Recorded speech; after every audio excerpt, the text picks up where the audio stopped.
يوصل او يوڅلويښت نمبر مکتوب امام رباني رحمه الله دا ملا خلیج رحمه الله ته لګره.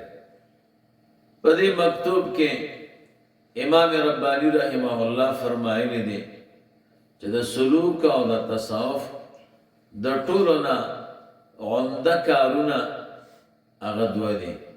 یو ته محبت وایي او دویم ته اخلاص وایي.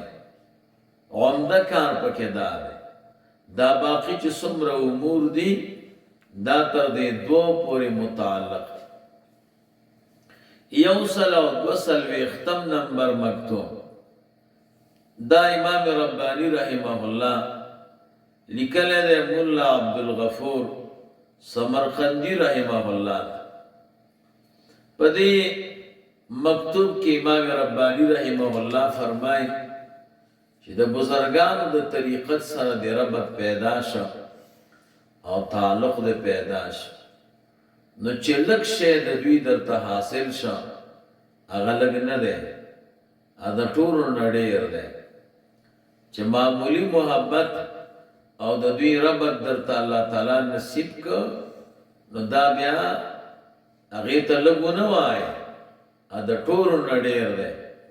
ځکه دا غیرتیان مشایخ دي بیا یو بل پسې یکې بادیګرې بیا نه پرېږدي چاته.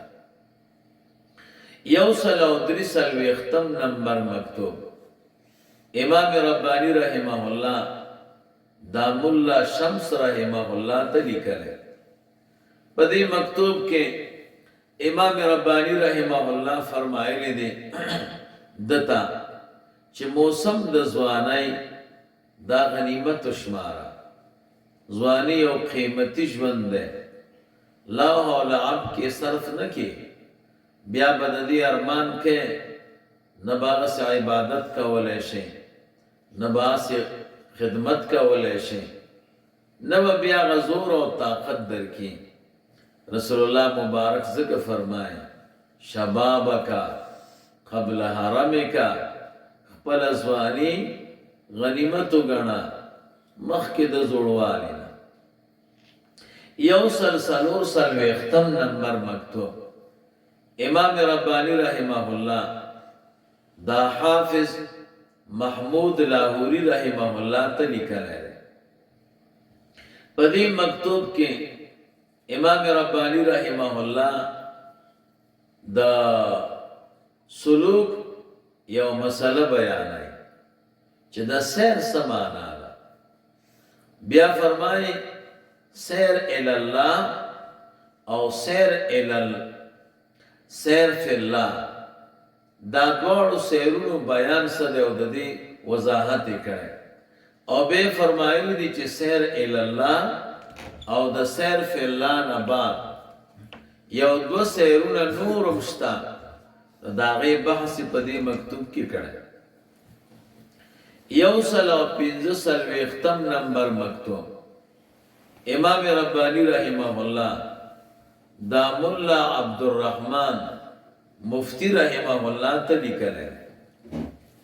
په دې مکتوب کې امام رباني رحمه الله فرمایي چې مشایخ د طریقې عالیه نقشبندی مبارکه ابتدائی سیر دا د عالم امر نه دی، دی باندې بحث کوي. د عالم الخلق نه دی. نور طرقو کې سیر ابتدائی د عالم خلق نه، او نقشبندی مبارکه کې ابتدائی سیر د عالم امر نه. او به یو راز بیان کړی دی چې بعضې مبتدیان د دې طریقې